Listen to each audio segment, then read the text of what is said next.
Hey, everybody. Hopefully, you're having a fantastic Christmas Eve. Thought I would just jump on for a minute as I enjoy a nightcap. Worked all day, pretty tired, not gonna lie. Enjoying a Fuente Anejo.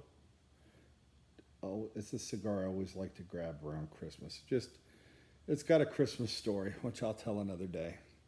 And drinking some Abalor 16, which I must admit, it's kind of disappointing.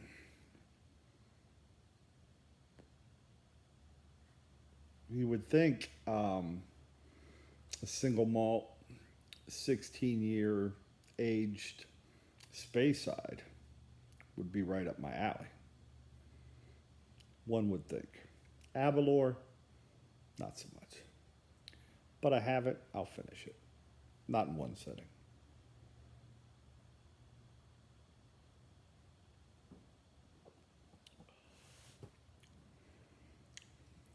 It does have the sweetie fruitiness I like. But what I don't like about Abalor is, well, they age it two barrels. They age it in American oak, and then they age it in a sherry cask. It just picks up too much of the sherry for me. If I wanted to drink a sherry fortified wine, I would drink that. I don't really want that predominant flavor in my scotch. Just me.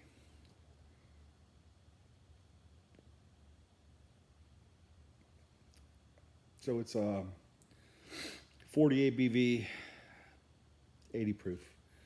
I think I've kind of wrecked myself by drinking all these, cask strength, barrel proof, whatever you want to call it. Same thing, bourbons that are rolling at 116, 120, 132 on the high end, and just enjoying those so much.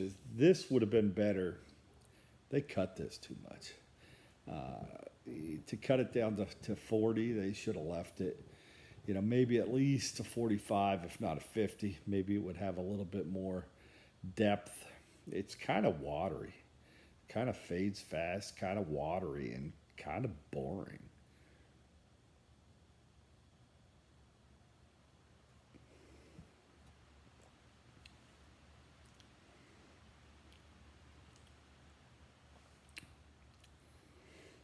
Candidly, it, it tastes like a bourbon arm wrestling with a sherry, and it doesn't know who it wants to be. And it's a scotch. What the hell? It's none of the above.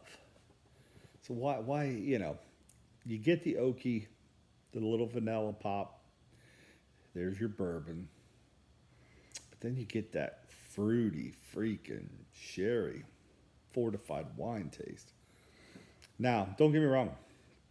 There's some other houses like Glenmorangie that ages in sherry cask, and they're fantastic. I've got a bottle of La Santa in there. I took it to Sinatra party last year at Curmudgeon's, and that was a hit. It was fantastic. Everybody loved that.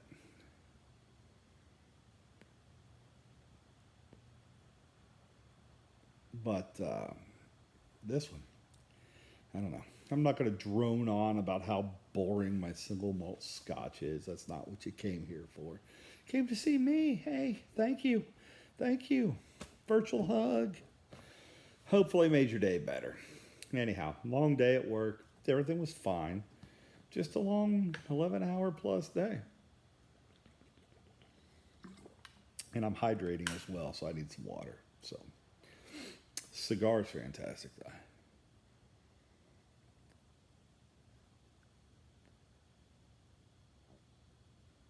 If you can find an anejo, highly, highly recommend. You know me, anything Fuente. Anejos are fantastic. Basically an Opus X, more or less, with a cognac wrapper. Thanks, Hurricane Georges. I've told that story too many times, so go back in archives if you want to know what happened and how this cigar, as popular and as sought after as it is, was actually made because of a hurricane tearing up the Opus X wrapper barn in the Dominican. Here we are today with the Añejo. Used to come out only at Father's Day and Christmas. It's out now. You can get it. It's popping up more common now. You can get it. There's been some places that have had it all year. You may not find every size, every vitola, if you will.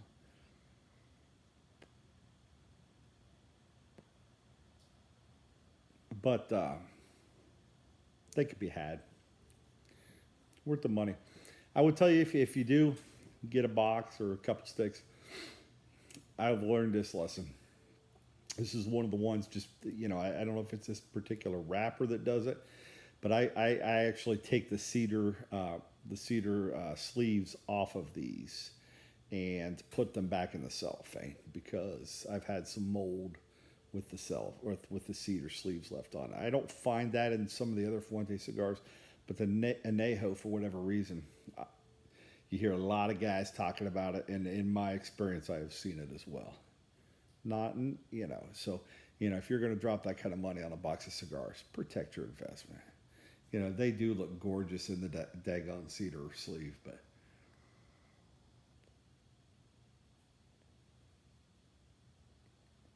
this bad boy has sat in my humidor a year.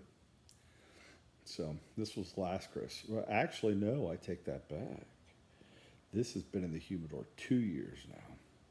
This would have been Christmas 2018 that I picked up this box. So it's been in the humidor a couple years. Cheers to that.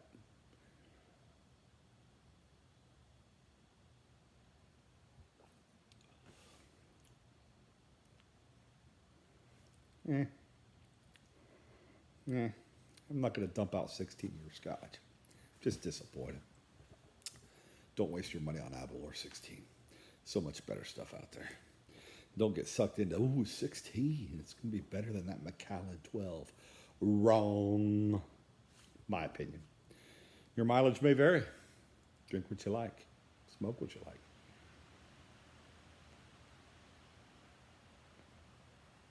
It's been reading all day. Now I'll close with this thought. I won't keep you all day. I know 20-minute videos are fun for me to do, but hell, we're 7.5. Almost 8 minutes in now. Probably most people have checked out, which is fine. 4 minutes is an average video. Hit it, get it, quit it, whatever you do. But Christmas Eve.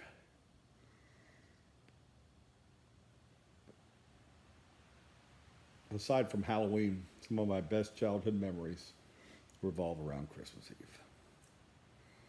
And just so excited for Santa to come. And you can't sleep. You're just amped up. And, of course, when I was real little, we didn't have cable. We had channels 4, 6, and 10 antenna, basically. There wasn't even cable.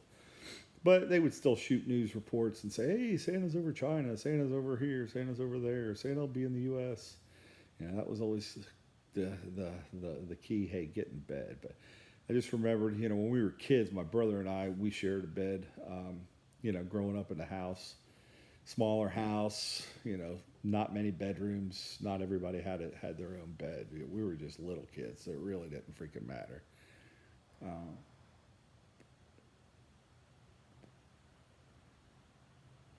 We'd both be so excited. Sitting there whispering, you think Santa's coming? Did you hear that? I think somebody's on the roof. Shh, be really quiet, he won't come in. Just that jazz. And then finally falling asleep. It's probably, I don't think we made it past midnight most times when we were little. We were probably the last ones in the house asleep, but we probably put to bed about 9:30 at the latest. And, about 11:30 or so. I always remember Grandpa would be out watching the news, and he'd turn the news off at 11:30 and head to bed. So, shortly after that, we were gone. So maybe we made midnight. Don't know. But boy, 6 o'clock in the morning, up, just at everybody's bedroom door. You ready? You ready? You ready? You ready? What'd Santa bring us? Run out to the tree. What'd Santa bring us?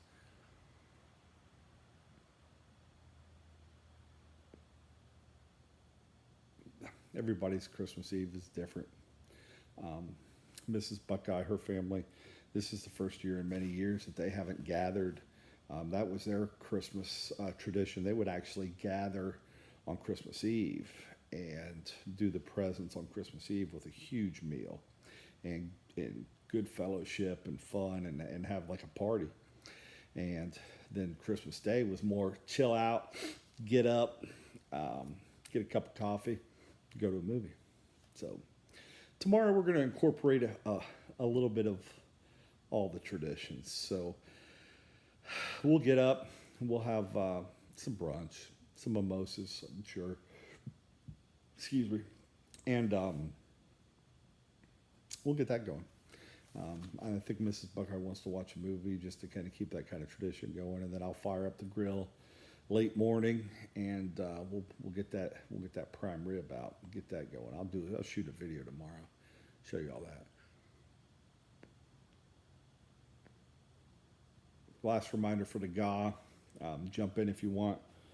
I'm not going to do a fancy live or anything like that tomorrow. Basically, all the names that either submitted something, emailed me something, or did a VR. Remember, unless you link the VR in the daggone original video, I may not see it. I'll do a quick search, but there are no guarantees. The promise I made was link your video there. So I'll get out the bag of death with the poker chips. We'll draw a name. Fly a winner tomorrow, and then I'll get in touch with you. See if you're more of an English, more of a Virginia, more of an aromatic, and probably get a little bit of everything, whoever wins it. So it doesn't really matter. Probably going to get a little bit of everything. So, but it's just kind of cool to see what your preferences are, you know. Try to align with people's preferences, you know. If somebody hates Perique, it would not be good to send them a box full of vapors. It's a waste of time, waste of their time, waste of tobacco. They'd either gift it or pass it on. And this is one time at Christmas where it's not just going to be, hey, take it or leave it. You know, tough crap, you got that crappy tie. Tough crap, you got that crappy pipe tobacco. Sorry, brah. Nah, this will be one of the times at Christmas where we go all out and say, hey, what do you kind of prefer? What do you hate?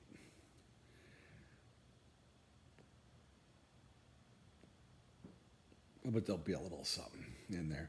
I've got a million jars with stuff in it too that's a couple years old here and there that just hasn't been touched. So some of that'll probably be put in bags for samples. It's be a good deal. Good deal. And we'll get that out in the mail the week of New Year. Anyhow, folks, coming up on 13 and a half. So I'm going to jump off here. Wishing you all the blessings in the world. Hopefully you've had a fantastic Christmas Eve. If you're enjoying a nightcap like me, enjoy your nightcap. But don't forget, get your butt to bed. Santa's coming. Don't want to be out there messing around and have Santa skip your house because, you know, he knows. He always knows. As the dad on Christmas Story says, he always knows.